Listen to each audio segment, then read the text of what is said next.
O desejado de todas as nações. Capítulo 28. Levi Mateus. Este capítulo se baseia em Mateus capítulo 9, versos 9 a 17, Marcos capítulo 2, versos 14 a 22 e Lucas capítulo 5, versos 27 a 39. Dos funcionários romanos na Palestina, nenhum era mais aborrecido que o publicano. O fato de serem os impostos ordenados por um poder estrangeiro era contínuo motivo de irritação para os judeus, lembrança que era da perda de sua independência. E os cobradores de impostos, além de instrumentos da opressão romana, eram extorsionários em seu próprio proveito, enriquecendo-se à custa do povo. Um judeu que aceitasse esse ofício das mãos dos romanos era considerado traidor da honra nacional. Desprezado como apóstata, classificavam-no entre os mais vis da sociedade. A essa classe pertencia Levi Mateus, o qual, depois dos 4 discípulos na praia de Genezaré, foi o seguinte a ser chamado para o serviço de Cristo. Os fariseus haviam julgado Mateus segundo seu emprego, mas Jesus viu nesse homem uma alma aberta à recepção da verdade. Mateus escutara os ensinos do Salvador. Ao revelar-lhe o convincente Espírito de Deus, sua pecaminosidade anelou buscar auxílio em Cristo. Estava, porém, habituado ao exclusivismo dos rabis e não tinha nenhuma ideia de que esse grande mestre houvesse de fazer caso dele. Um dia, achando-se sentado na alfândega, viu o publicano a Jesus que se aproximava. Grande foi sua surpresa ao ouvir as palavras que lhe foram dirigidas: "Segue-me."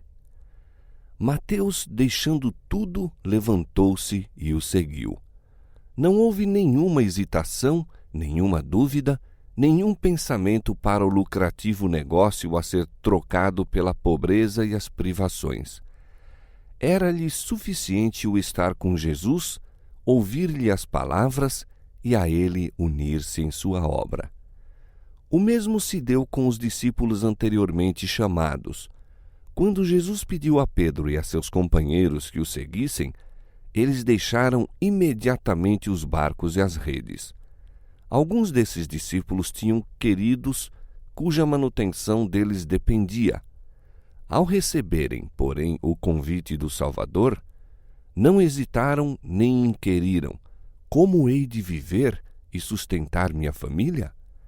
Obedeceram ao chamado e quando, posteriormente, Jesus lhes perguntou: quando vos mandei sem bolsa, alforje ou alparcas, faltou-vos porventura alguma coisa? Puderam responder: nada. A Mateus, em sua abastança, como a André e Pedro em sua pobreza, a mesma prova foi apresentada. A mesma consagração foi feita por cada um.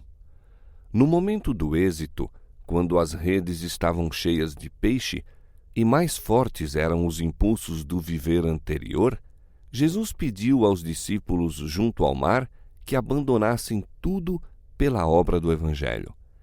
Assim, toda alma é provada quanto a seu mais forte desejo, se bens temporais, se a companhia de Cristo. O princípio é sempre de caráter exigente. Homem algum pode ser bem-sucedido no serviço de Deus, a menos que nele ponha inteiro o coração e repute todas as coisas por perda pela excelência do conhecimento de Cristo. Ninguém que faça qualquer reserva pode ser discípulo de Cristo e muito menos seu colaborador. Quando os homens apreciam a grande salvação, o espírito de sacrifício observado na vida de Cristo ver-se-á na sua. Por onde quer que ele os guie, acompanhá-lo-ão contentes. A vocação de Mateus para ser um dos discípulos de Cristo excitou grande indignação. Que um mestre de religião escolhesse um publicano como um de seus imediatos assistentes, era uma ofensa contra os costumes religiosos, sociais e nacionais.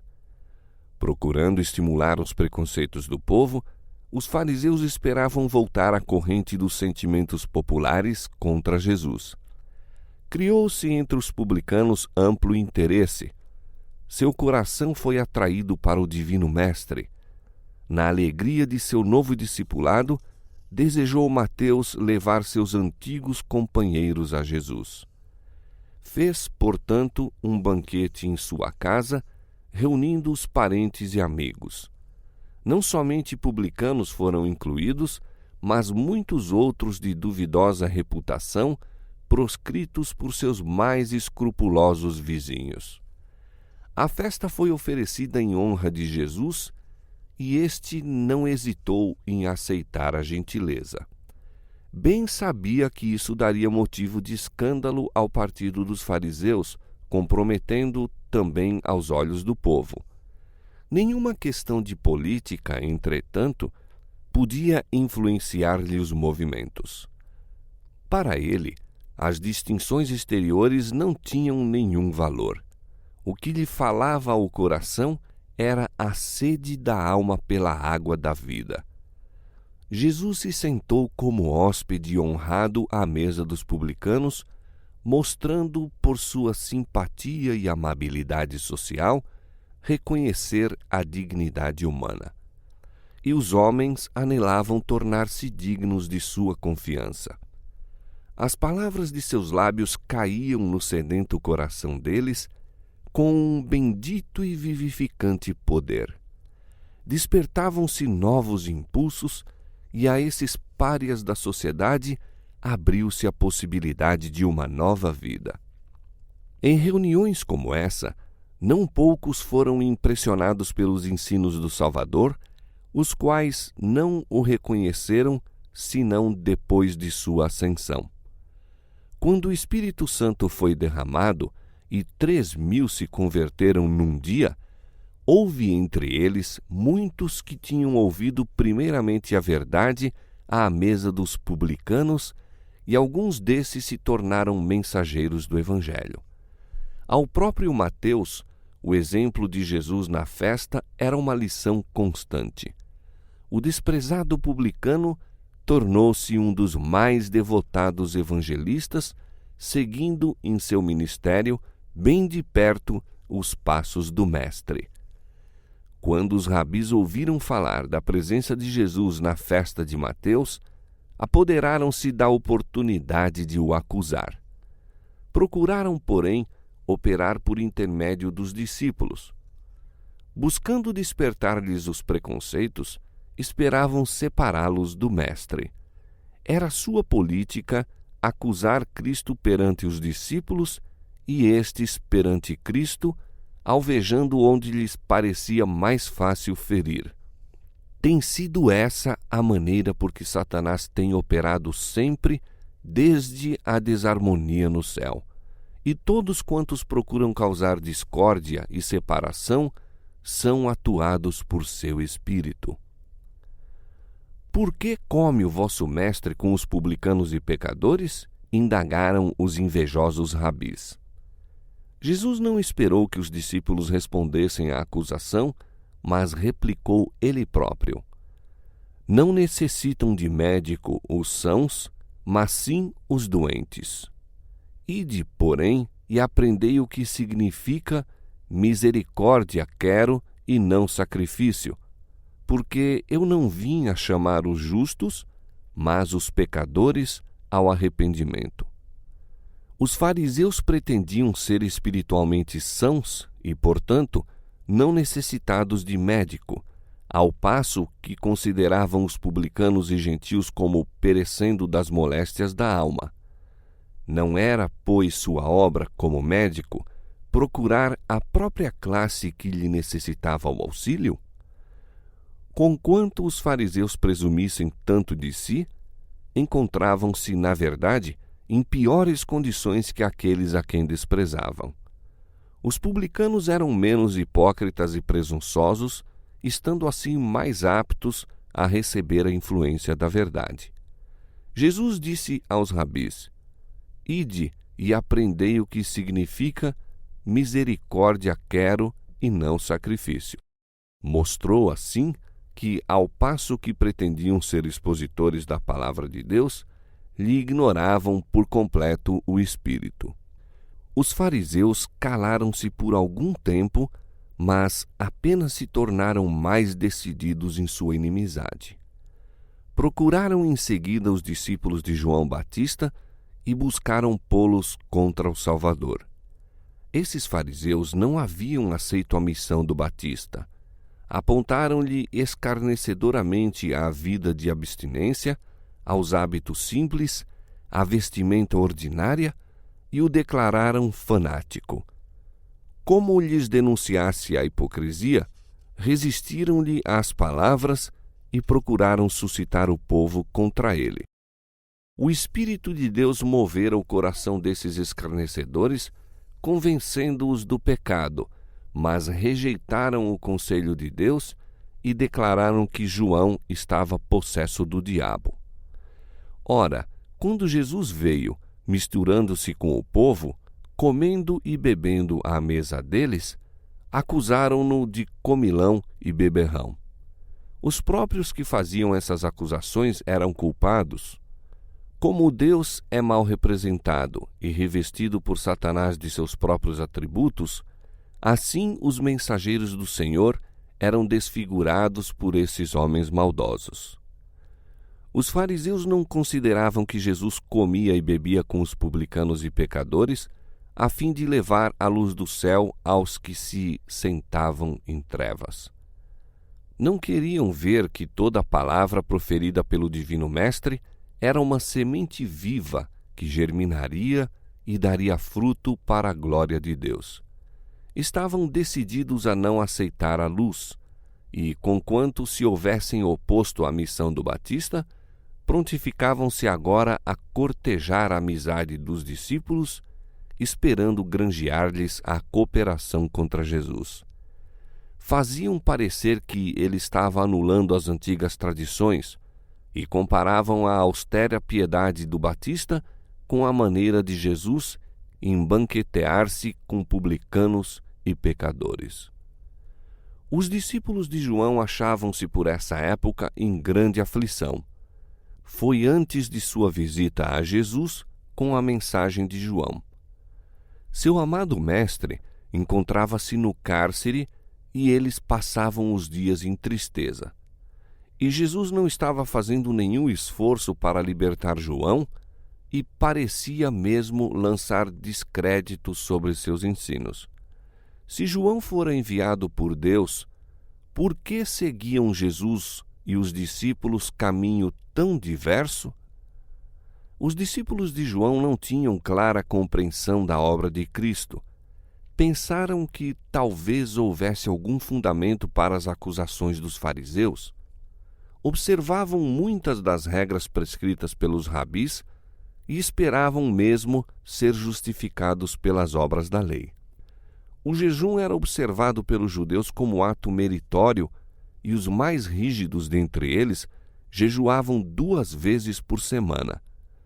Os fariseus e os discípulos de João estavam jejuando quando os últimos foram ter com Jesus com a interrogação: por que jejuamos nós e os fariseus muitas vezes e os teus discípulos não jejuam? Muito ternamente lhes respondeu Jesus. Não procurou corrigir-lhes a errônea concepção acerca do jejum, mas apenas fazê-los ver com justeza sua missão. E fê-lo empregando a mesma imagem de que se servira o próprio Batista em seu testemunho de Jesus. João dissera: aquele que tem a esposa é o esposo, mas o amigo do esposo, que lhe assiste e ouve, alegra-se muito com a voz do esposo. Assim, pois, já este meu gozo está cumprido. Os discípulos de João não podiam deixar de recordar essas palavras do Mestre quando, tomando a ilustração, Jesus disse: podem, porventura, os filhos das bodas jejuar enquanto está com eles o esposo? O príncipe do céu estava entre seu povo. O maior dom de Deus fora concedido ao mundo. Regozijo para os pobres, pois Cristo viera torná-los herdeiros de seu reino. Regozijo para os ricos, pois lhes ensinaria a obter as riquezas eternas. Regozijo aos ignorantes, torná-los-ia sábios para a salvação. Regozijo aos instruídos, desvendar-lhes-ia mistérios mais profundos que os que já haviam penetrado. Verdades ocultas desde a fundação do mundo seriam reveladas aos homens mediante a missão do Salvador. João Batista rejubilara ao ver o Salvador. Que ocasião de regozijo não tinham os discípulos, a quem cabia o privilégio de andar e falar com a majestade do céu. Não era esse o tempo de lamentarem e jejuarem. Deviam abrir o coração para receber a luz de sua glória, para que, por sua vez, projetassem a luz sobre os que estavam sentados nas trevas e sombras da morte. Belo era o quadro que evocavam as palavras de Cristo. Sobre ele, no entanto, pairava pesada sombra que unicamente seus olhos distinguiam. Dias, porém, virão, disse ele, em que lhe será tirado o esposo, e então jejuarão.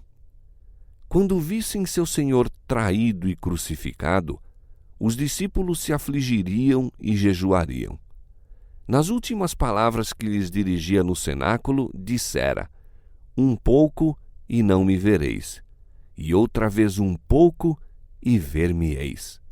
Na verdade vos digo que vós chorareis e vos lamentareis, e o mundo se alegrará, e vós estareis tristes, mas a vossa tristeza se converterá em alegria.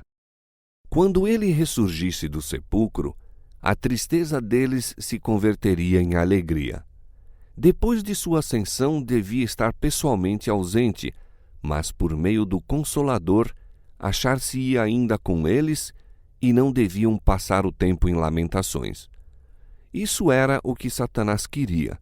Desejava que dessem ao mundo a impressão de haver sido iludidos e decepcionados, mas deviam, pela fé, contemplar o santuário em cima, onde Jesus estava ministrando em favor deles. Deviam abrir o coração ao Espírito Santo, seu representante, e regozijar-se na luz de sua presença. Todavia, sobreviriam dias de tentação e prova, em que seriam postos em conflito com as autoridades do mundo e os chefes do reino das trevas. Quando Cristo não estivesse pessoalmente com eles e deixassem de perceber o Consolador, então seria mais próprio jejuarem. Os fariseus procuravam exaltar-se pela rigorosa observância de formas, ao passo que tinham o coração cheio de inveja e contenda. Eis, diz a Escritura, que para contendas e debates jejuais, e para dardes punhadas impiamente. Não jejueis como hoje, para fazer ouvir a vossa voz no alto. Seria este o jejum que eu escolheria? Que o homem um dia aflija a sua alma, que incline a sua cabeça como o junco e estenda debaixo de si saco e cinza? Chamarias tu a isto jejum e dia aprazível ao Senhor? O verdadeiro jejum não é um serviço meramente formal. A Escritura descreve o jejum preferido por Deus: que soltes as ligaduras da impiedade, que desfaças as ataduras do jugo, que deixes livres os quebrantados ou oprimidos, e despedaces todo o jugo. Abrires a tua alma ao faminto, e fartares a alma aflita. Aí se expõe o próprio espírito e caráter da obra de Cristo. Toda a sua vida foi um sacrifício pela salvação do mundo. Quer jejuando no deserto da tentação, quer comendo com os publicanos no banquete de Mateus, estava dando a vida pela redenção dos perdidos. Não em ociosas lamentações, em simples humilhação do corpo e multidão de sacrifícios, faz o verdadeiro espírito de devoção, mas revela-se na entrega do próprio eu em voluntário serviço para Deus e o homem. Continuando sua resposta aos discípulos de João, Jesus disse uma parábola. Ninguém tira um pedaço de um vestido novo para o coser em vestido velho, pois que romperá o novo e o remendo não condiz com o velho. A mensagem do Batista não devia ser entremeada com a tradição e a superstição. Uma tentativa de misturar as pretensões dos fariseus com a devoção de João só tornaria mais evidente a ruptura em ambas. Nem podiam os princípios do ensino de Cristo ser unidos com as formas do farisaísmo. Cristo não cobriria a ruptura feita pelos ensinos de João. Tornaria mais distinta a separação entre o velho e o novo. Jesus ilustrou posteriormente este fato, dizendo: Ninguém deita vinho novo em odres velhos. Doutra sorte, o vinho novo romperá os odres, e entornar-se-á o vinho, e os odres se estragarão. Os odres de couro usados como vasos para guardar o vinho novo ficavam, depois de algum tempo, secos e quebradiços, fazendo-se então imprestáveis para tornar a servir ao mesmo fim. Por meio dessa ilustração familiar, Jesus apresentou a condição dos guias judaicos. Sacerdotes, escribas e principais se haviam fixado numa rotina de cerimônias e tradições. Contraíra-se-lhes o coração como os odres de couro a que ele os comparara. Ao passo que se satisfaziam com uma religião legal, era-lhes impossível tornar-se depositários das vivas verdades do céu. Julgavam a própria justiça toda suficiente e não desejavam que um novo elemento fosse introduzido em sua religião. Não aceitavam a boa vontade de Deus para com os homens como qualquer coisa à parte deles próprios. Relacionavam-na com méritos que possuíam por causa de suas boas obras. A fé que opera por amor e purifica a alma não podia encontrar união com a religião dos fariseus, feita de cerimônias e injunções de homens. O esforço de ligar os ensinos de Jesus com a religião estabelecida seria em vão. A verdade vital de Deus, qual vinho em fermentação, estragaria os velhos, apodrecidos odres das tradições farisaicas. Os fariseus julgavam-se demasiado sábios para necessitar instruções, demasiado justos para precisar salvação, muito altamente honrados para carecer da honra que de Cristo vem. O Salvador deles se desviou em busca de outros que recebessem a mensagem do céu. Nos ignorantes pescadores, no publicano na alfândega, na mulher de Samaria, no povo comum que o escutava de boa vontade, encontrou ele novos odres para o vinho novo. Os instrumentos a serem usados na obra evangélica são as almas que recebem com alegria a luz a elas enviadas por Deus. São esses seus instrumentos para a comunicação do conhecimento da verdade ao mundo. Se, mediante a graça de Cristo, seu povo se torna odres novos, ele os encherá de vinho novo. O ensino de Cristo, conquanto representado pelo vinho novo, não era uma nova doutrina, mas a revelação daquilo que fora ensinado desde o princípio. Mas para os fariseus, a verdade perdera sua original significação e beleza. Para eles, os ensinos de Cristo eram, em quase todos os respeitos, novos, e não eram reconhecidos nem confessados. Jesus mostrou o poder dos falsos ensinos para destruir a capacidade de apreciar e desejar a verdade. Ninguém, disse ele, tendo bebido o velho, quer logo o novo, porque diz, melhor é o velho. toda a verdade dada ao mundo por meio de patriarcas e profetas resplandeceu com a nova beleza das palavras de Cristo. Mas os escribas e fariseus não tinham nenhum desejo quanto ao precioso vinho novo. Enquanto não se esvaziassem das velhas tradições, costumes e práticas, não tinham na mente e no coração lugar para os ensinos de Cristo. Apegavam-se às formas mortas e desviavam-se da verdade viva e do poder de Deus. Foi isso que se demonstrou a ruína dos judeus e será a de muitas almas em nossos próprios dias. Há milhares a cometer o mesmo erro dos fariseus, a quem Cristo reprovou no banquete de Mateus. Em lugar de abandonar certa ideia nutrida ou rejeitar algum ídolo de opinião, muitos recusam a verdade descida do Pai da Luz, confiam em si mesmos e dependem da própria sabedoria e não compreendem sua pobreza espiritual. Insistem em ser salvos por alguma maneira em que realizem alguma obra importante. Quando veem que não há nenhum modo de introduzirem o eu na obra, rejeitam a salvação provida. Uma religião legal nunca poderá conduzir almas a Cristo, pois é destituída de amor e de Cristo. Jejuar ou orar quando imbuídos de um espírito de justificação própria é uma abominação aos olhos de Deus. A solene assembleia para o culto, a rotina das cerimônias religiosas, a humilhação externa, o sacrifício imposto, mostram que o que pratica essas coisas se considera justo e com títulos ao céu, mas tudo é engano. Nossas próprias obras jamais poderão comprar a salvação. Como foi nos dias de Cristo, assim se dá agora. Os fariseus não conhecem sua necessidade espiritual.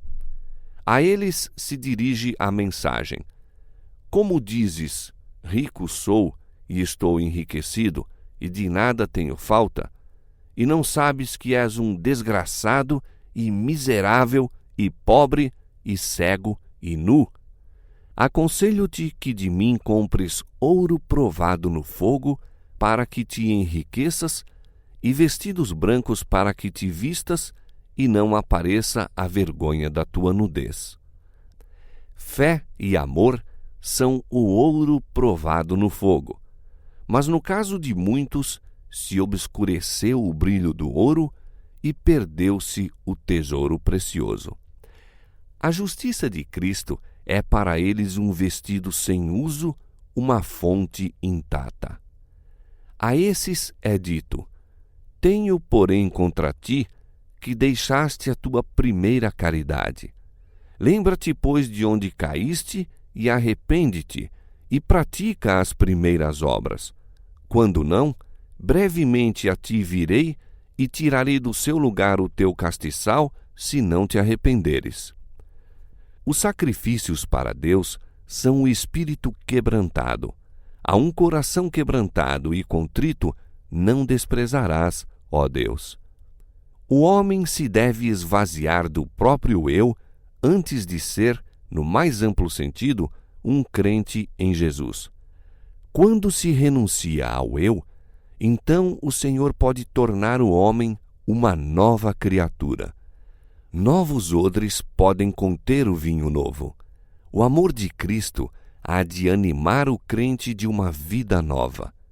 Naquele que contempla o autor e consumador de nossa fé, o caráter de Cristo se há de manifestar.